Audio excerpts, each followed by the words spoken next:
Party દ્વારા કડદા પ્રથાને લઈને આંદોલન ચલાવવામાં આવી રહ્યું છે, ત્યારે નર્મદા જિલ્લાની એપીએમસીની શું પરિસ્થિતિ છે?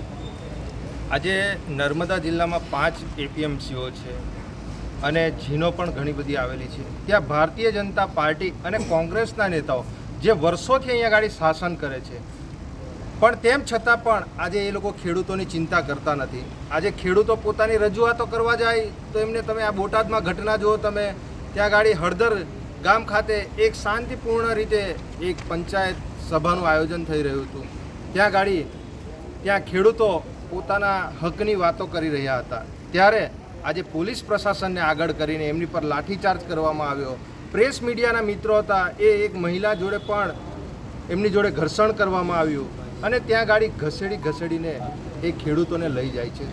તો આ ભારતીય જનતા પાર્ટી આટલા વર્ષોથી શાસન કરી રહી છે. આજે આ પડદા પ્રથા, જે આ વેપારીઓ છે, જે આ નાના મોટા દલાલો છે, એ ખરેખર બંધ થઈ જવું જોઈએ. આજે 1100-1500 રૂપિયાનો ભાવ અથવા તો 2000 રૂપિયાનો ભાવ ગવર્મેન્ટ જાહેર કરે છે અને જ્યારે ખેડૂત આપવા જાય છે તો ખેડૂતોને ત્યાં ગાડી જે 1100નો ભાવ છે એની જગ્યાએ 900 રૂપિયામાં આપવા એ ભાવ એમને આપવામાં આવે છે. અને ત્યાર પછી ખેડૂતને કહેવામાં આવે છે તમે 10-15 કિલોમીટર અમારું ગોડાઉન છે ત્યાં જાઓ, અને જ્યારે ખેડૂત પોતાનો માલ પોતાના ખર્ચે ત્યાં ગાડી લઈને જાય છે અને ત્યાં ગાડી વેપારીઓ દ્વારા કહેવામાં આવે છે કે ભાઈ જે આપણે સ્થળ પર માલ જોયો તો આ એ માલ નથી, આ માલ હજુ પણ નીચી ગુણવત્તાવાળો માલ છે, એમ કરીને એમને 700-800 રૂપિયા એમને વળતર ચૂકવવામાં આવે છે.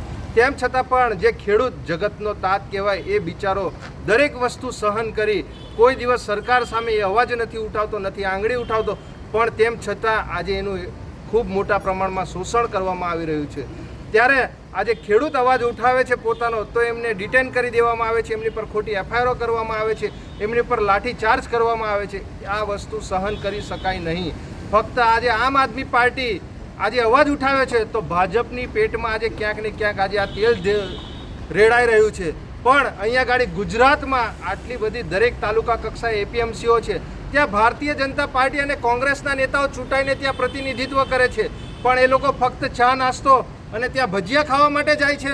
તમને એટલા માટે અહીંયા ગાડી એપીએમસી જે કરોડો રૂપિયા જે પ્રજાના ટેક્સ અહીંયા ગવર્મેન્ટ આજે કરોડો રૂપિયા જે ગ્રાન્ટો ફાળવે છે, પણ તેમ છતાં પણ આ ભારતીય જનતા પાર્ટીના નેતાઓ જે કરોડો રૂપિયા જે એપીએમસીના નામે જે બજેટ આવે છે એ ચાઉ કરી જાય છે. ખેડૂતોને કોઈ પણ જાતની આ યોજનાઓનો લાભ મળતો નથી.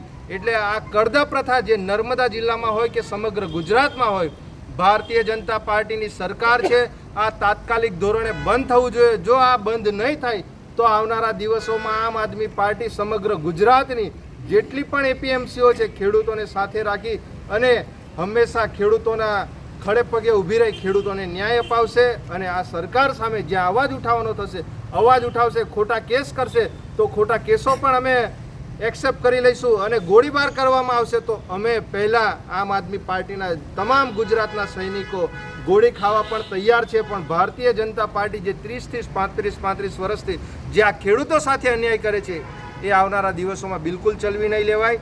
નિરંજનભાઈ વસાવા, નર્મદા જિલ્લા પ્રમુખ. જય હિન્દ, જય ભારત.